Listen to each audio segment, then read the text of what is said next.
Glória a Deus. Boa noite, meus irmãos. Boa noite, meus irmãos. A graça e a paz do nosso Senhor e Salvador Jesus Cristo. Quem está feliz com Jesus nessa noite? Parece que nós estamos meio cansados. Pergunta esse irmão se ele está cansado aí. Jesus está aqui, amém? Quando você vai dando glória a Jesus, o cansaço vai embora.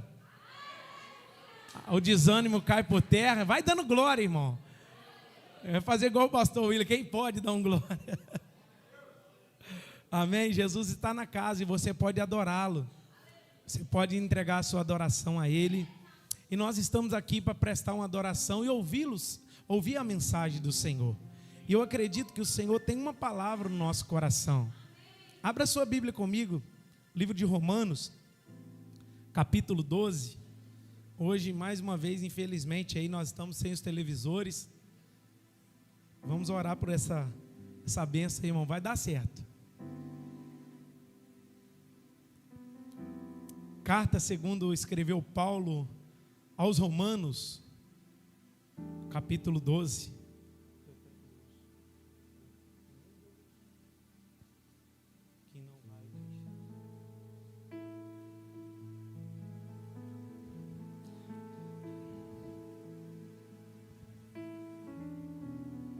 Romanos capítulo 12, versículo 9.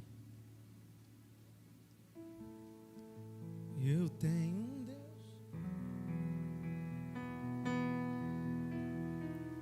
que não vai deixar essa luta me matar, o desespero me tomar, por mais pressão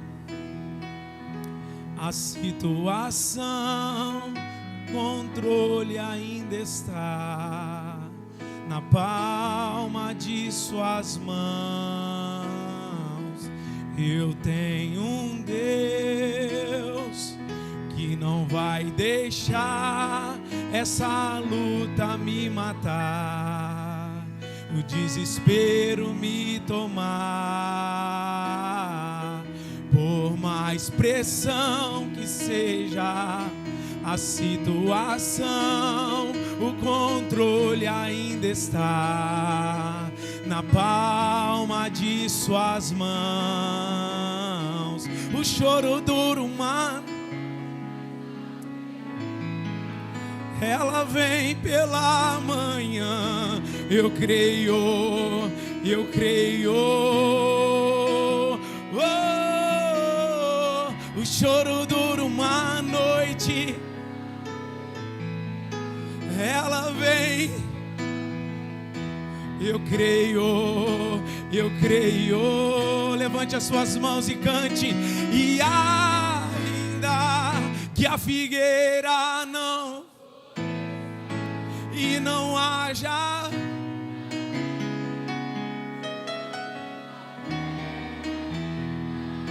todavia me alegra.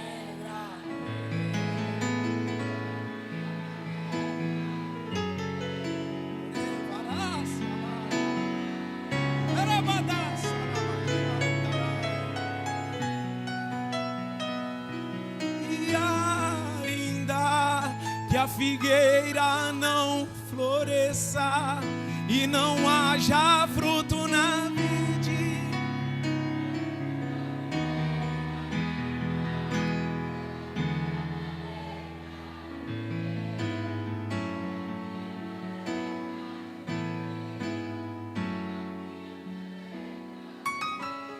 o cristão é assim, ele não está vendo nada, mas o Senhor está trabalhando em seu favor. Você não está vendo, mas Deus está trabalhando, meu irmão. Romanos capítulo 12, versículo 9.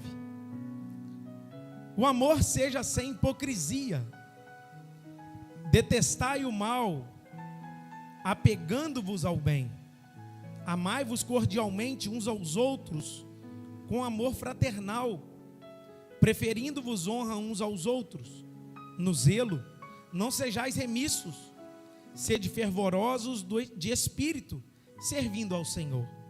Verso 12. Regozijai-vos na esperança, sede pacientes na tribulação e na oração perseverantes. Compartilhai a necessidade dos santos. Praticai a hospitalidade. Abençoai os que vos perseguem. Abençoai e não amaldiçoeis. Alegrai-vos com os que se alegram e chorai com os que choram. Tende o mesmo sentimento uns para com os outros. Em lugar de ser orgulhosos, concedei o que é humilde. Não sejais sábios aos vossos próprios olhos. Versículo 17. Não torneis a ninguém mal por mal. Esforçai-vos por fazer o bem perante todos os homens. Deus, obrigado pela tua palavra. Fala conosco nessa noite e que o teu nome seja glorificado em nome de Jesus. Amém. Meus irmãos, Romanos capítulo 12 começa a trazer no ensino de Paulo a essa importante igreja a prática cristã. Se nós analisarmos todo o livro de Romanos, do capítulo 1 ao capítulo 11 de Romanos, Paulo vai tratar sobre a doutrina do Evangelho. Você vai ver Paulo falar de fé. Você vai perceber Paulo falando da doutrina da justificação. Você vai perceber Paulo falando da soberania de Deus. Você vai perceber Paulo falando sobre a doutrina da salvação. Então, os primeiros 11 capítulos de Romanos, Paulo ensina teologia, Paulo ensina doutrina, Paulo ensina verdades bíblicas para a igreja que se encontrava em Roma. A partir do capítulo 12, o texto que nós então lemos, Paulo começa a ensinar sobre a prática cristã, a vida cristã, o cotidiano cristão de cada pessoa e cada servo de Deus. É interessante notar que tudo aquilo que nós aprendemos na teoria deve apontar para a prática do Evangelho. E é isso que Paulo faz a partir do capítulo 12 da sua carta aos Romanos. Ele ensina numa profundidade muito grande a teoria. Ele ensina numa profundidade muito grande a teologia. Mas a partir do capítulo 12, agora ele ensina a ética. Ele ensina como viver. Ele ensina como os cristãos devem andar. Ele ensina como os cristãos devem se portar. Ele ensina como os cristãos devem se manifestar. E é interessante, irmãos, porque Deus nos chama para ouvirmos a sua palavra, mas não somente ouvirmos, a colocarmos em prática. Nós precisamos ser ouvintes e praticantes da palavra de Deus. Ou seja, toda a teologia que você recebe, todo o ensinamento que você recebe, toda a doutrina que você recebe, tudo aquilo que você aprende na palavra de Deus, deve ser levado para o seu cotidiano. Nós não podemos estar aqui no domingo à noite, esperando uma boa palavra do pastor para irmos e vivermos a nossa vida de acordo com as nossas vontades. Não, muito pelo contrário. Tudo aquilo que ouvimos dentro da palavra, tudo aquilo que observamos dentro da palavra, precisamos olhar o que está em falta em nossa vida e trazer para a prática de todos os dias. Se você é um cristão aqui dentro da igreja e fora da igreja é um cristão totalmente diferente, tem algo errado com você. Porque aquilo que você ouve, aquilo que eu estou ouvindo, precisa gerar no meu coração um desejo de mudança. E Paulo aqui no capítulo 12, no versículo 1, ele vai apelar aos cristãos da igreja. Se você olhar o versículo 1, ele vai dizer: rogo-vos, irmãos. Olha o versículo 1 comigo. Rogo-vos, pois, irmãos. Para quem que Paulo está dirigindo? Para o ímpio? Não. Para os gentios? Não. Para aquele que está lá do lado de fora? Não, Paulo está rogando aos irmãos, porque esses mesmos irmãos receberam a doutrina, receberam a teoria, receberam a direção, receberam a palavra de Deus. Agora Paulo está rogando a esses irmãos, e esse rogo aqui é como se fosse um pedido de súplica. Ou seja, Paulo estava implorando aos irmãos. Ele se refere não àqueles que estão lá fora, mas àqueles que estão dentro. E ele vai dizer: rogo-vos, pois, irmãos, pelas misericórdias de Deus. Aí ele vai dizer que apresenteis o vosso corpo como sacrifício vivo, santo e agradável a Deus, que é o vosso culto racional. O que Paulo está dizendo aqui no versículo 1? Que vocês precisam se apresentar diante do Senhor, apresentando o seu corpo como sacrifício. Lembra lá no Antigo Testamento como era feito o sacrifício?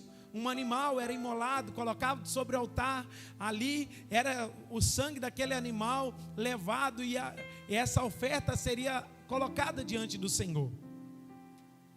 Mas Paulo agora no Novo Testamento, ele não está falando que precisa mais pegar o carneiro, o bode, a ovelha para o sacrifício, porque uma vez por todas Cristo foi sacrificado por nós. Uma vez por todas Cristo morreu a nossa morte. Uma vez por todas não há necessidade mais que nós nos apresentemos no santuário de Deus e assim apresentemos o nosso sacrifício, porque Cristo entrou no Santo dos Santos, entregou a sua vida, morreu por mim, morreu por você. Ele morreu a nossa morte. Agora ele vai dizer como é o sacrifício do Novo Testamento: que apresenteis o vosso corpo como sacrifício vivo, santo e agradável a Deus. Ele está dizendo que o corpo do cristão precisa glorificar o nome do Senhor, que a vida do cristão precisa glorificar o Senhor, que a língua do cristão precisa glorificar o Senhor, que a mente do cristão precisa glorificar o Senhor. E isso aponta para o nosso corpo. Apresenteis o vosso corpo.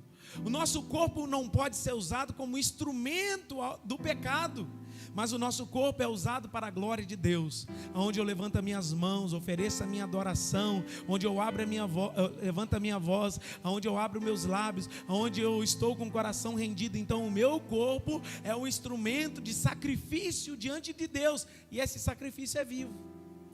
Por isso que Paulo está rogando aos irmãos: você é um sacrifício vivo para Deus. Aí ele vai dizer no versículo 1: e não vos conformeis com esse século, mas transformai-vos pela renovação da vossa mente, para que experimenteis qual seja a boa, agradável e perfeita vontade de Deus. Qual é o apelo de Paulo aqui no versículo 1? Que os cristãos viessem a estar diante de Deus como sacrifício vivo e terem mentes transformadas, e terem mentes mudadas. Outrora nós andávamos segundo o curso desse mundo, segundo as potestades do ar, do Espírito que atuava nos filhos da desobediência. Mas aí o Espírito Santo nos regenerou. Jesus com teu sangue nos lavou. Nós fomos lavados e remidos no sangue de Jesus.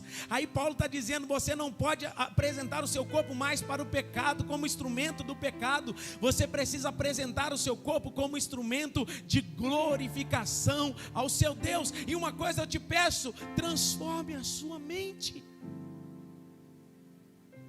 Todo cristão que foi lavado e remido no sangue de Jesus tem mentes transformadas.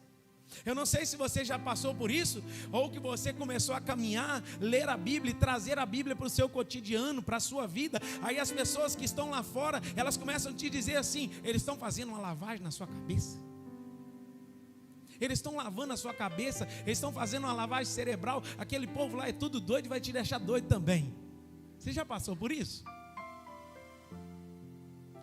Só que o poder da palavra de Deus começa a gerar em nós. E quem transforma o homem? Transformai-vos pela renovação da vossa mente. O próprio Deus, com aquilo que apresentamos diante dele, ele vem e se manifesta a nós, se revela a nós, e a nossa mente começa a mudar. Aquele que bebia não bebe mais, aquele que furtava não furta mais, aquele que adulterava não adultera mais, aquele que mentia não mente mais. Por quê? Porque agora ele entrou para a igreja e teve a mente lavada. Não, quem lavou a mente dele foi o próprio Cristo, que libertou, que levou luz, que tirou essa mente da escravidão. Essa mente estava na escuridão. E um dia o Senhor olhou para aquela vida que estava na escuridão e disse assim: haja luz. E houve luz. E você estava nas trevas, agora você viu a maravilhosa luz. Quem aqui nessa noite foi encontrado por essa maravilhosa luz? Então Paulo, no versículo 1 e no versículo 2, ele fala sobre o relacionamento do cristão para com Deus. Quem apresenta o seu corpo como sacrifício vivo, santo e agradável a Deus, transforma a mente, a vida dele é mudada. Aí depois que ele transforma a mente, ele experimenta qual seja a boa, perfeita e agradável vontade de Deus. Amém? Vocês estão aí? Então Paulo, verso 1 e verso 2, apresenta o relacionamento do cristão para com Deus. Então vamos lá, esse ano é o ano da comunhão. Nós estamos falando disso. E Paulo vai abordar isso perfeitamente nessa carta. Porque nós estamos ensinando que antes de você ter comunhão com homens, você precisa ter comunhão com Deus. Antes de você ajustar seu relacionamento com pessoas, você precisa ter o seu relacionamento ajustado com Deus. Então Paulo, o primeiro ponto da carta é: resolva os seus problemas com Deus. Tenha a mente transformada, apresente o seu corpo como sacrifício vivo, santo e agradável a Deus. Aí Paulo vai continuar. Olha o verso 6 comigo. Verso 1 e verso 2, primeira parte. Segunda parte do verso 5 ao verso 8. Mas nós vamos ler o verso 6, que diz assim: tendo, porém, diferentes dons, segundo a graça que foi dada. Se profecia, seja segundo a proporção da fé. Se ministério, dediquemo-nos aos ministérios.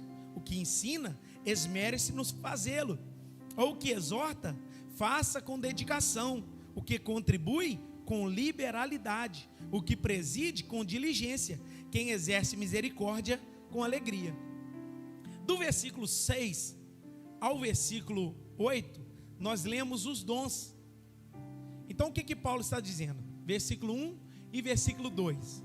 Relacionamento do cristão para com Deus. Amém? Do versículo 5 ao versículo 8, Paulo aponta para o relacionamento do cristão para com os dons. E ele mostra muito bem como usar os dons. Olha que interessante. Se você tem dom de profecia, faça segundo a sua fé. Se você tem ministério, dedique no fazer. Se ensinar, faz com esmero. Se você exorta, faça com dedicação. Quem contribui. Aí ele está ensinando os cristãos a se relacionarem com seus dons. Irmãos, é interessante. Primeiro, Paulo ensina o cristão a se relacionar com Deus. Segundo, ele ensina o cristão a se relacionar com os dons. Os dons são uma bênção, irmãos. Os dons é para que a igreja possa crescer e desfrutar desses dons para a glória e louvor do nome do Senhor. Presta atenção. Quando Deus dá o dom a alguém, quem é edificado? A igreja. A igreja cresce. Se alguém tem dom de profecia, se alguém tem dom no contribuir, a igreja avança. A pessoa que exorta faz com carinho, as pessoas são edificadas. Então Paulo está ensinando nessa segunda parte aqui, que nós precisamos usar perfeitamente os dons que nos forem confiados. Se você tem um dom, faça com amor, porque é para Deus que você faz. A terceira parte da carta de Paulo, no capítulo 12, Paulo relata o relacionamento do cristão com os seus irmãos, e é isso que eu vou falar nessa noite. E a última parte, que é o versículo 20 e 21, Paulo ensina como tratar o inimigo. Olha que interessante. Então esse capítulo, ele pode ser dividido em 4 partes. Primeira parte, o relacionamento de Deus para com o cristão, ou o relacionamento do cristão para com Deus. A segunda parte, o relacionamento do cristão para com os dons. A terceira parte, o relacionamento do cristão para com os irmãos, e é isso que eu vou falar nessa noite. E o relacionamento do cristão para com os inimigos. Como que Paulo está ensinando a tratar os inimigos? Olha o verso 20. Pelo contrário, se teu inimigo tiver fome, dá-lhe de. Se tiver sede, dá-lhe de. Porque fazendo isso, amontoarás brasas vivas sobre a sua cabeça. Não te deixe vencer do mal, mas vença o mal com o bem. Então, Paulo divide em 4 partes: o relacionamento de Deus, do cristão para com Deus, o relacionamento do cristão para com os dons, o relacionamento do cristão para com os seus irmãos e o relacionamento do cristão para com os seus inimigos. E Paulo vai falar, se é possível, alguns versos aqui, ele vai dizer, se possível tenha paz com todos. Não vai ser possível isso não, mas Paulo fala, se possível, tente andar bem com todo mundo. Mas como é o ano da comunhão, qual é a mensagem de Deus nessa noite para nós? O que Deus deseja falar ao nosso coração? Então o tema dessa palavra nessa noite é dicas para que possamos ter um ano de comunhão abençoado com nossos irmãos. Versículo 9, primeira dica. Eu vou ler no meu texto e depois eu vou ler na NVT, no meu celular aqui. Primeiro conselho de Paulo, para que possamos ter um ano de comunhão com os nossos irmãos, relacionamento abençoados. O amor seja sem hipocrisia, detestai o mal, apegando-se ao bem. Olha na NVT o que diz, na minha tradução aqui, no celular. Ame as pessoas sem fingimento, odeie tudo que é mal, apegue-se firmemente ao que é bom. Quer viver um ano de comunhão abençoado com Deus e os seus irmãos, sim ou não? Primeira coisa que a gente tem que deixar de lado é o amor fingido. Será que nós amamos verdadeiramente nossos irmãos? Talvez a pergunta de Paulo aqui seja assim, deixa a hipocrisia de lado e ame verdadeiramente os seus irmãos. Quando você disser que ama, ame de todo o coração. É muito bonito nós na ceia, tomarmos a ceia, celebrarmos a ceia, estarmos na igreja com o nosso copinho de suco, o pão nas mãos e celebrando a vitória de Jesus. Mas será que realmente nós estamos amando como Cristo nos amou? Se nós queremos viver um ano abençoado, tira a hipocrisia do seu coração e ame verdadeiramente os seus irmãos de fé. O que é isso, pastor? Chega de sorriso forçado, chega de abraço fingido, chega de ser forçado nos nossos relacionamentos. Eu acho maravilhoso a palavra de Deus, porque ela se completa em todo o tempo. Em João 3,16, você talvez pode analisar, que é o resumo da Bíblia Sagrada. Porque Deus amou o mundo de tal maneira que deu seu Filho unigênito, para que todo aquele que nele crê não pereça, mas tenha vida eterna. É o resumo da Bíblia, sim ou não? 1 João 3,16. Nisto conhecemos amor, que Deus deu a vida por nós, e nós devemos dar a vida pelos nossos irmãos. É engraçado que a gente decorou João 3,16, mas o 1 João 3,16 ninguém decora. Porque se nós verdadeiramente somos alcançados por esse amor, nós precisamos despejar esse amor na vida de alguém. Meus irmãos, eu não amo porque eu sou pastor. Eu não devo amar porque eu sou pastor. Eu não devo amar porque eu sou líder. Eu não devo amar porque é bonito amar. Eu não devo amar porque lá na palavra de Deus tem muitas instruções que eu devo amar. Não, eu devo amar porque 1 João 4,19 me ensina que nós amamos porque Ele nos amou primeiro. O fruto do meu amor pelos irmãos é fruto daquele amor que Jesus demonstrou por mim na cruz do Calvário. E quando eu te amo, e quando eu manifesto o amor que tem no meu coração pela sua vida, eu estou dizendo assim: Jesus, valeu a pena o Senhor ter morrido por mim, porque agora eu amo o meu irmão, porque agora eu entrego a minha vida em favor do meu irmão, porque agora eu sirvo o meu irmão, porque agora eu abençoo o meu irmão. Meus irmãos, é muito fácil nós chegarmos aqui na igreja, que culto maravilhoso, que culto de ceia, e olharmos só para o céu. Mas tem gente do seu lado que precisa ser abraçado. Tem gente do seu lado que precisa de oração.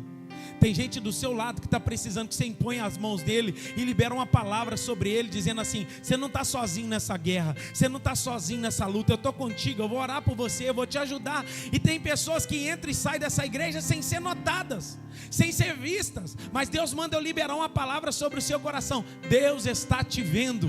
Se ninguém aqui nessa noite viu, Deus está te vendo. Você pode sair daqui se alegrando, Deus está te vendo. Então, meus irmãos, a gente pode aprender que muitas das vezes a gente tem um amor forçado, fingido, porque se não tivesse, Paulo não estaria exortando a igreja. Pastor, mas que dureza. Se Paulo estava corrigindo a igreja de Roma naquele tempo, imagina hoje. Não é eu não, é a Bíblia. Para de fingir o amor. Nós não devemos amar porque é uma obrigação, não, porque Deus é amor e Ele nos amou primeiro. Então, se nós queremos viver um ano de comunhão verdadeiramente, irmãos, com os nossos irmãos, precisamos arrancar o fingimento do amor do nosso coração e amar com todo o nosso coração. Que o seu amor, que o meu amor, seja sem fingimento. A minha oração é essa nessa noite. Versículo 10. Amai-vos cordialmente uns aos outros com amor fraternal, preferindo-vos honra uns aos outros. Olha o que diz a minha tradução: amem-se com amor fraternal e tenham prazer em honrar uns aos outros. Segundo o conselho de Paulo aqui. Hoje nós falamos um pouquinho disso na escola dominical. Você já reparou que nós estamos vivenciando um tempo onde todo mundo quer ser reconhecido? Todo mundo quer ser honrado, todo mundo quer ser lembrado, todo mundo quer que fale o nome dele lá na frente. O cristão, ele não deve viver em busca de elogios. Um cristão autêntico não deve viver em busca de reconhecimento. Um cristão não deve viver em busca de honra. Pastor não me honrou, pastor não lembrou de mim. O fulano falou o nome do ciclano, mas não falou o meu. E a gente está em busca disso. A gente quer ser aprovado, quer que os homens olhem para nós e nos aplaudem, nos batem palma para nós, e bate confete, pompas e tudo mais. E o mundo é assim mesmo. A gente quer ser reconhecido. Mas Paulo está dando um caminho aqui para nós trilharmos. Amai-vos cordialmente. O que é amar cordialmente? Amar com o coração. Amar com amor fraternal. O amor que sai das entranhas, do coração. Cordialmente, a palavra cordialmente vem de córdia. Coração. Ame com o coração. Aí ele está dizendo assim: prefere dar honra uns aos outros. Nós não estamos aqui, irmãos, para ser honrados. Nós estamos aqui para fazer os outros honrados. É servir uns aos outros, abençoando uns aos outros, servir uns aos outros. Então, se nós queremos viver um ano da comunhão com Deus, se nós queremos viver aquilo que Deus tem para nós, nós precisamos preferir honra uns aos outros. E o que é isso? Dar lugar ao outro, saber que o seu irmão precisa de um espaço. Você está numa fila gigantesca da cantina, tem 50 pessoas, e chega o irmão: eu quero o meu primeiro lugar, porque o que me importa é comer, o que me importa é sentar, encher a barriga e ir embora. Não, porque eu estou aqui procurando o meu bem-estar. Se você está na igreja procurando o seu bem-estar, você está no lugar errado. Aqui não é lugar de bem-estar. Aqui é lugar de carregar a cruz, negar a si mesmo e seguir a Jesus. Dar honra aos outros, honrar uns aos outros. Hoje é raro, irmão, você vê outras pessoas elogiando as outras.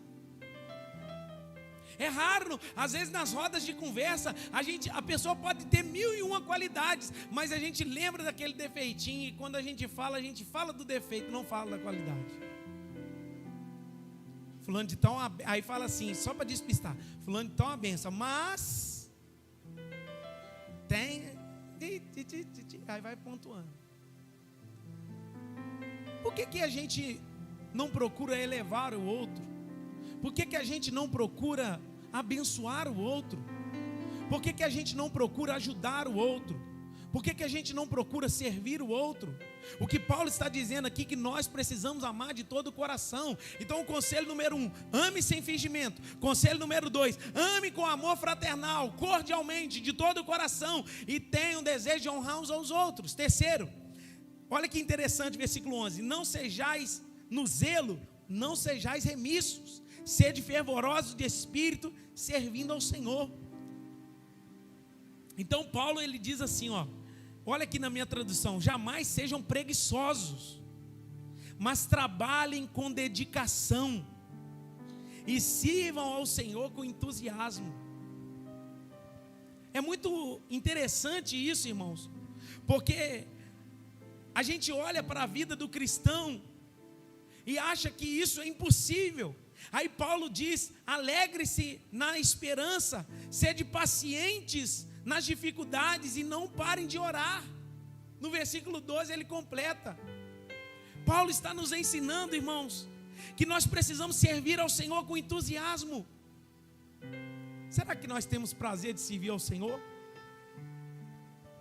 Será que tem entusiasmo no nosso coração em desempenhar algum papel para Deus? Olha para esse irmão aí, pergunta para ele assim: você tem prazer em servir?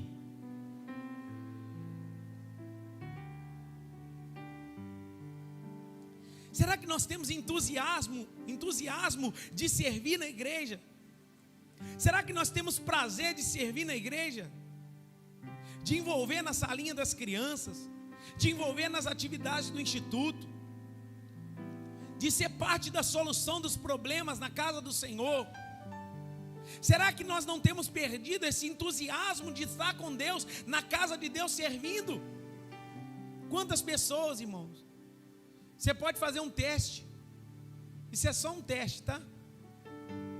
A gente pode chegar cedo aqui, e começar a pôr as cadeiras no dia da cantina. Os irmãos da cantina que diz, né? Que pode confirmar isso, na verdade.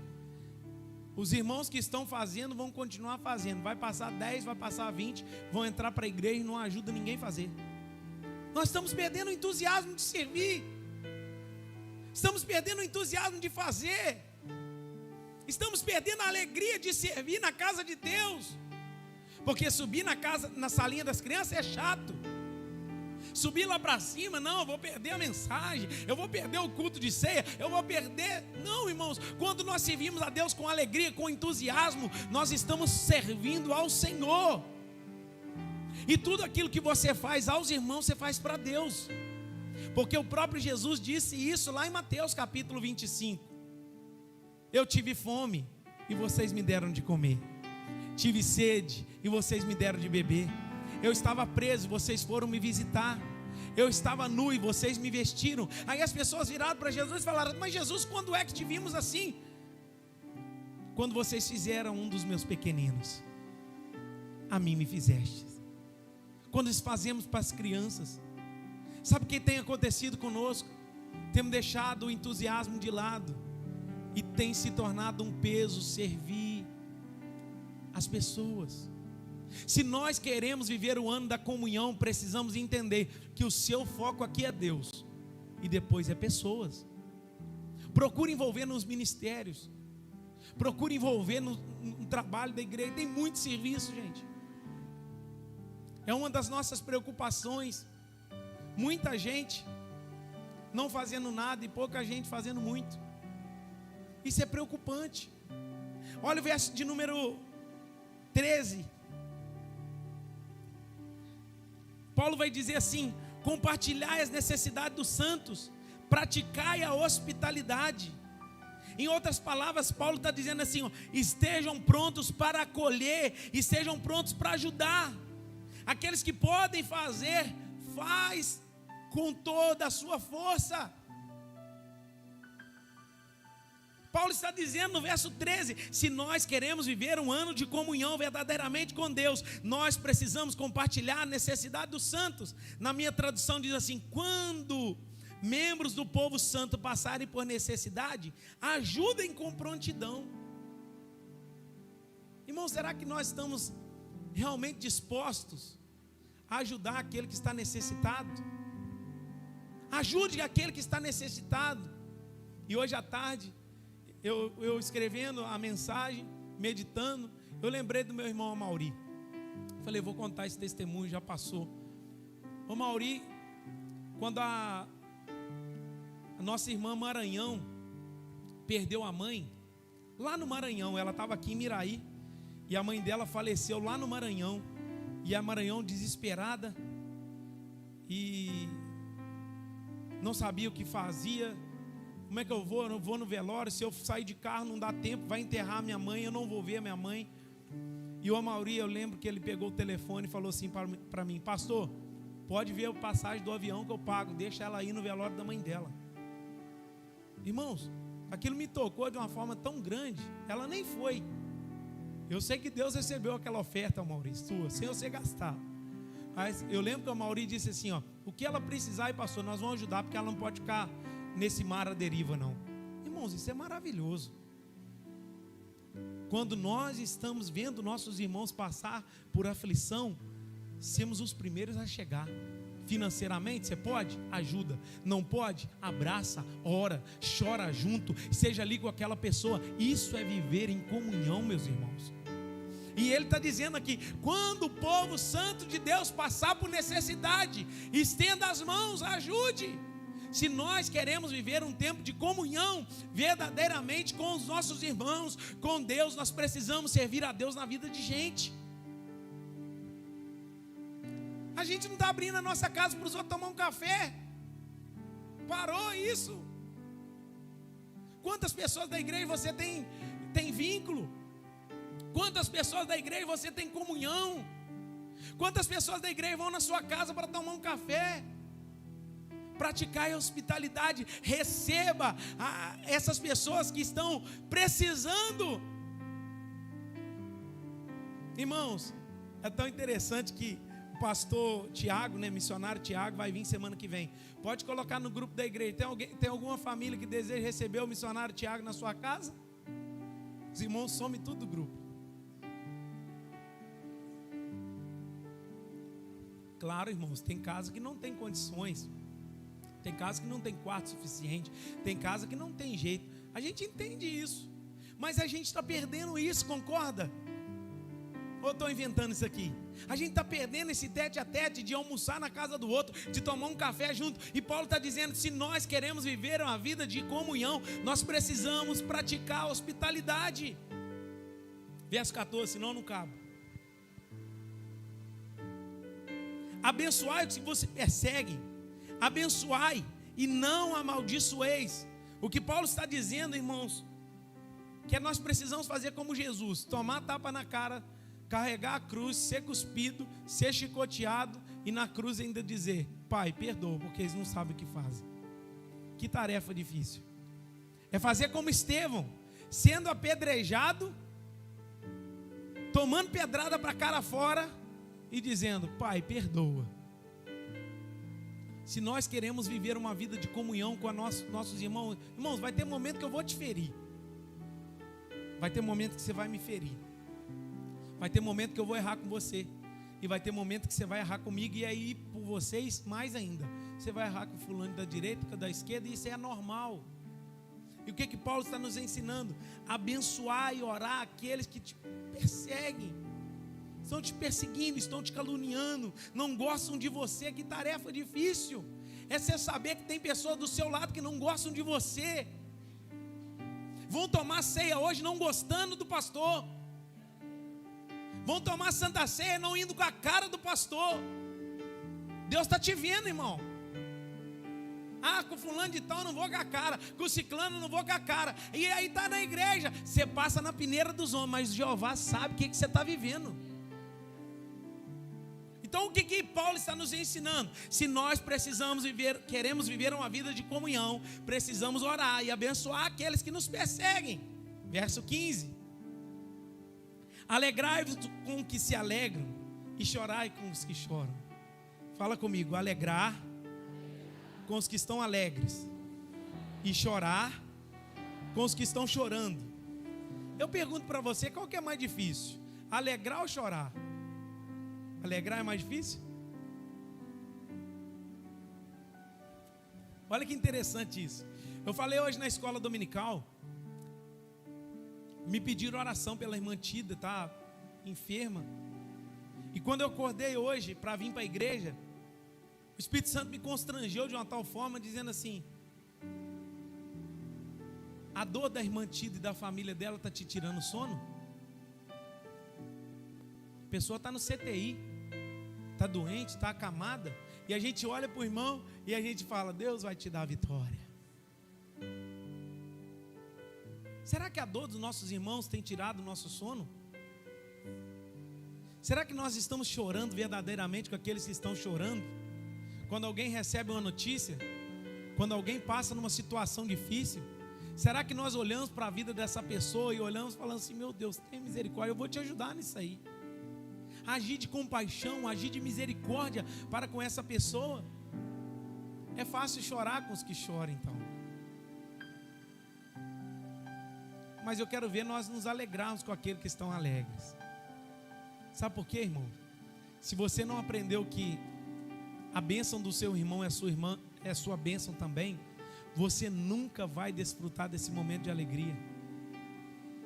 Aí Deus abençoou fulano de tal, aí você vê Deus prosperando. Você está preparado para ver Deus abençoar financeiramente alguém?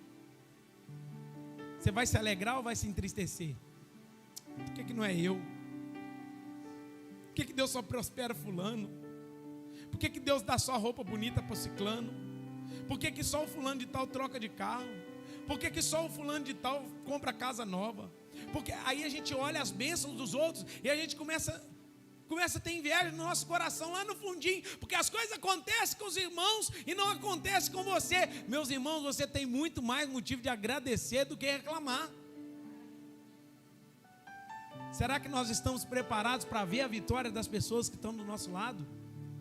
E Paulo está nos ensinando: se nós queremos viver em comunhão, nós precisamos chorar com aqueles que estão chorando, nós precisamos alegrar com aqueles que estão alegres. Eu fico pensando Jesus no Getsemane, ele leva os discípulos para orar com ele, quando ele olha, os caras estão dormindo. Jesus foi desamparado. Acorda aí, você não pode vigiar nem uma hora comigo. Jesus volta a orar, quando ele chega lá de novo, dormindo de novo. No Getsemane da vida, nem todos vão ficar acordados com você, porque nem todo mundo está preparado para chorar com você, passar aperto com você, sofrer com você, angustiar com você. E nem todo mundo também está preparado para triunfar com você. Tome cuidado. Mas se nós queremos viver um ano da comunhão, precisamos aprender que a vitória do meu irmão, que a bênção do meu irmão, que o sucesso do meu irmão é também a minha bênção, é também a minha vitória, é também a minha bênção, é também o meu regozijo.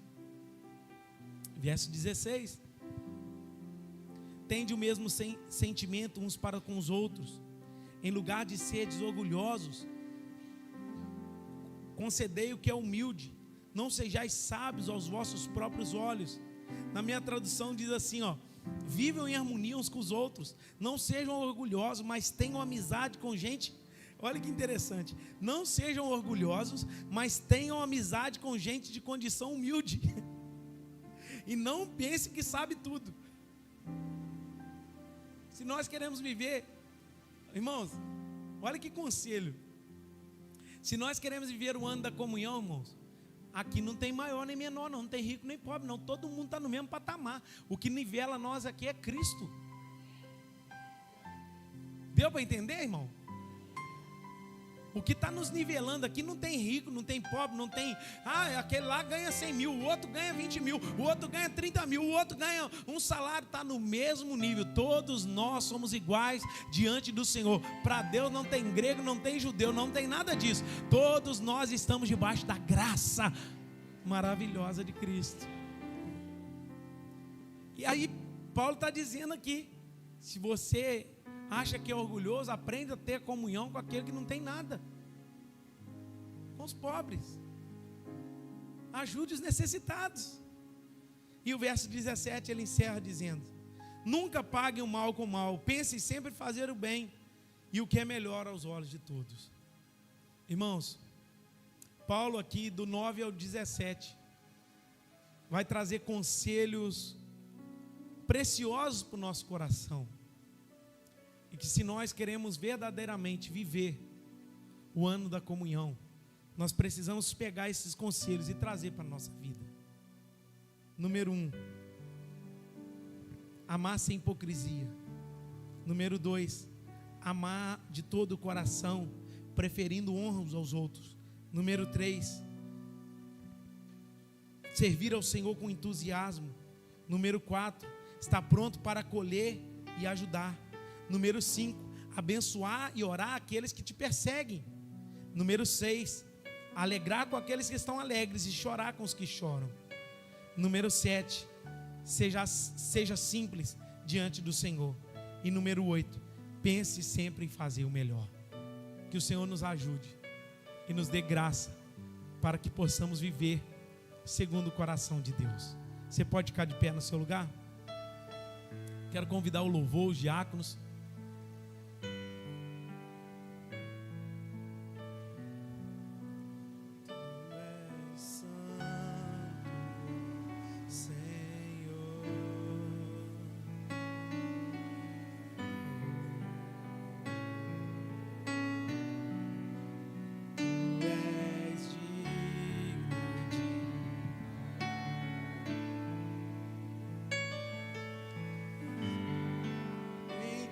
Confiarei, eu nada temerei, em frente eu irei, pois eu sei que vivo estás, e um dia voltará do céu para nos buscar, para sempre reinarás, aleluia. Amém? Irmãos, Paulo vai dizer assim em 1 Coríntios capítulo 11, versículo 23: porque eu recebi do Senhor o que também vos entreguei, que o Senhor Jesus, na noite que foi traído, tomou o pão, tendo dado graças, partiu e disse: isto é o meu corpo que é dado por vós, fazei isto em memória de mim. Por semelhante modo, depois de haver ceado, tomou também o cálice, dizendo: este cálice é a nova aliança no meu sangue, fazei isso todas as vezes que bebedes em memória de mim. Porque todas as vezes que comedes esse pão e bebedes o cálice, anunciais a morte do Senhor até que ele venha. Por isso, aquele que comer o pão ou beber do cálice do Senhor indignamente será réu do corpo e do sangue do Senhor. Examine-se, pois, o homem a si mesmo, e assim coma do pão e beba do cálice. Pois quem come e bebe sem discernir o corpo, come e bebe juízo para si. Eis aí a razão, porque há entre vós muitos fracos e doentes, e não poucos os que dormem. Meus irmãos, chegou o momento da Santa Ceia, e eu gosto muito da definição de Ori Isber, quando ele retrata a ceia do Senhor. E ele ensina da seguinte forma: na Santa Ceia nós devemos ter 4 olhares. Quais são esses 4 olhares que nós devemos ter no momento de ceiar? Primeiro, olhamos para cima, que é do alto que vem o nosso socorro. Ou olhamos para frente, sabemos que nós tomaremos a ceia hoje, mas continuaremos a prosseguir na nossa caminhada. O segundo olhar, ao tomar a Santa Ceia, é olhar para trás. Quando nós olhamos para trás, nós lembramos de onde Deus nos tirou, amém ou não amém? Então o momento da Santa Ceia é o momento de gratidão e saber de onde Cristo te arrancou, do império das trevas, do lamaçal do pecado. Aí nós olhamos também para o nosso redor, olhamos para os nossos irmãos. Como está a nossa comunhão com nossos irmãos? Como está o nosso caminhar com Deus? Como está a nossa vida de comunhão com os nossos irmãos? E a última coisa, olhar para dentro de nós. Como está o seu coração? Como está a sua vida? Como está o Senhor, a sua intimidade com Deus? Então, ao ceiar, você olhe para esses 4 pontos. Olhe para trás, de onde Deus te tirou. Olhe para o lado, que é os seus irmãos na fé. Olhe para dentro do coração, que é o que está dentro de você. E olhe para frente, que nós conseguiríamos prosseguir na nossa caminhada. Amém? Nós vamos orar. Vou pedir o pastor Everton que pegue uma bandeja. Diácono Hélio também pegue uma bandeja. Em nome de Jesus. Diaconisa Maria Lúcia vai pegar uma bandeja também. E nós vamos orar, santificando esse alimento ao Senhor, consagrando esse pão, esse suco de uva, que representam o precioso sangue de Jesus derramado na cruz do Calvário. Diácono Carlos vai levantar esse clamor em nome de Jesus. Senhor, meu Deus, meu Pai, Deus Todo-Poderoso, Pai, aqui neste momento, ó Deus, nós estamos, ó Deus, preparando para estar ceando com o Senhor Jesus, ó Pai. Pai, aqui está esse suco, ó Deus, simboliza o teu sangue. Esse pão, meu Pai, simboliza o teu corpo, meu Pai. Pai, que nesta noite, ó Deus, todos que venham ceiar com o Senhor, que seja cheio da tua presença, meu Pai. Pai, nós agradecemos ao Senhor por mais uma oportunidade, por mais um dia na tua presença, meu Pai. Agradecemos, ó Deus, por este momento na tua presença, ó Pai. Muito obrigado que o Senhor vem nos abençoando e nos guardando todos os dias da nossa vida, em nome de Jesus. Amém. Amém. Nós vamos louvar, pode servir com alegria em nome de Jesus. Aleluia.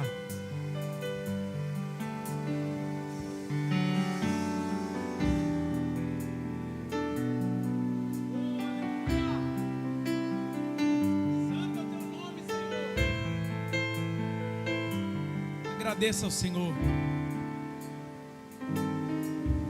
Recebi um novo coração do Pai, coração regenerado, coração transformado, Coração que é inspirado por Jesus.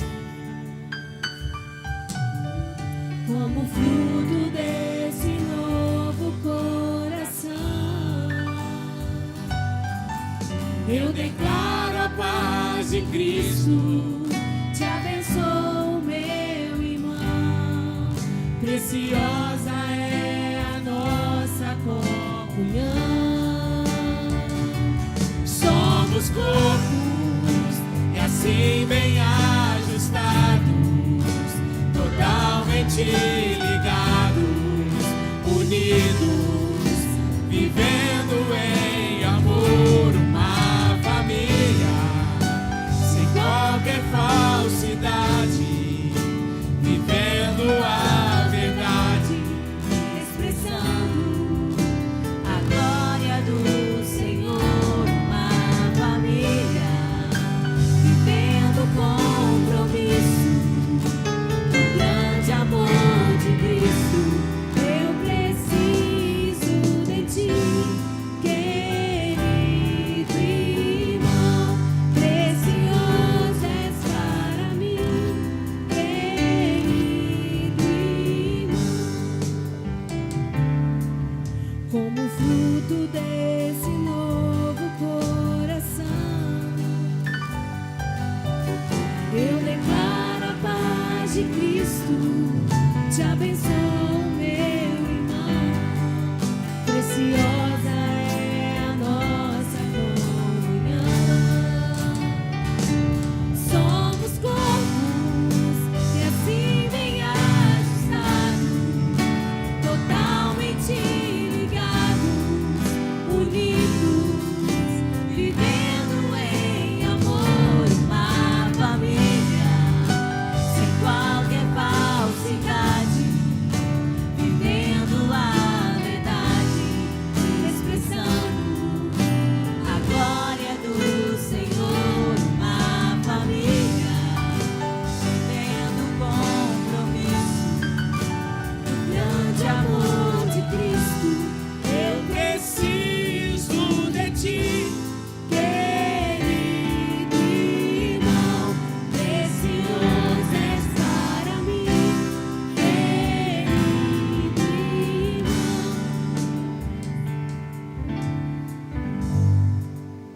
Amém. Todos receberam esse momento da ceia do Senhor,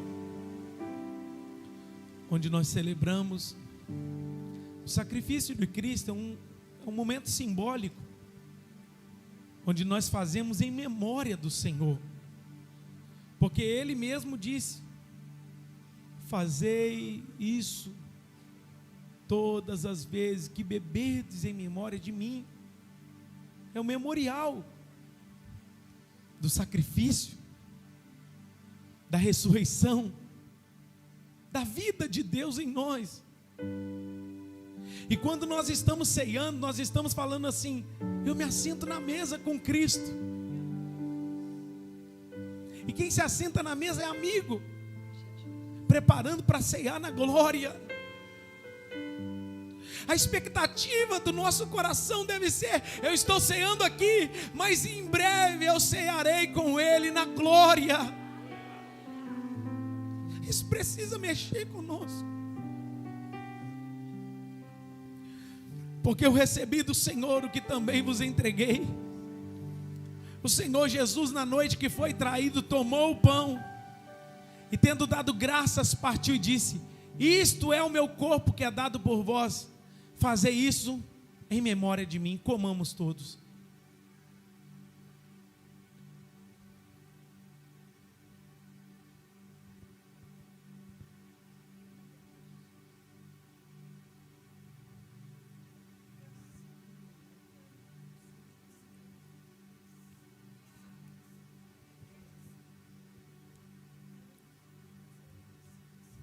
Aleluia, Senhor.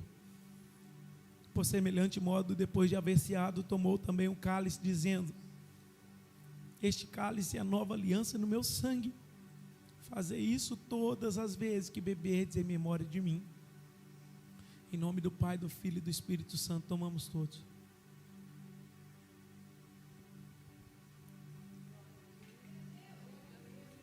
Diácono Duda vai orar agradecendo ao Senhor.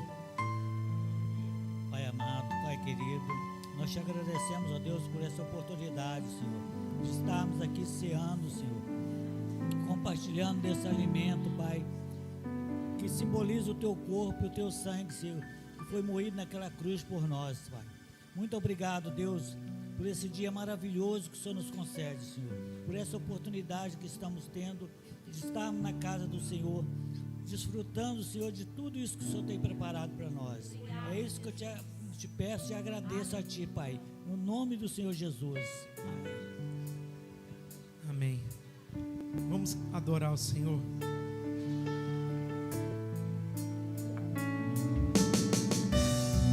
Você pode ficar de pé no seu lugar? Vamos exaltar o Senhor, aquele que vive e reina para todo sempre.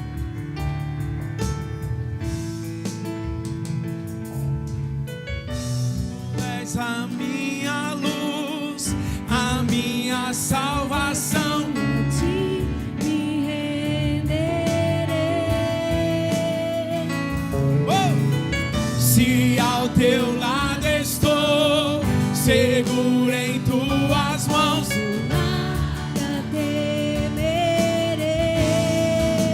cante, vai!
Tu és a minha luz, vai, os homens.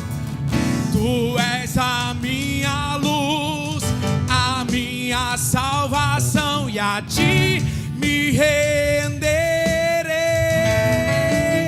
Se ao teu lado estou, seguro em tuas mãos.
grande amor de Deus Pai, a graça salvífica de nosso Senhor e Salvador Jesus Cristo, a doce comunhão e consolação do Espírito Santo de Deus, sejam com todos vocês e com todos aqueles que aguardam ansiosamente a vinda de Jesus, desde agora e para sempre. A igreja diz.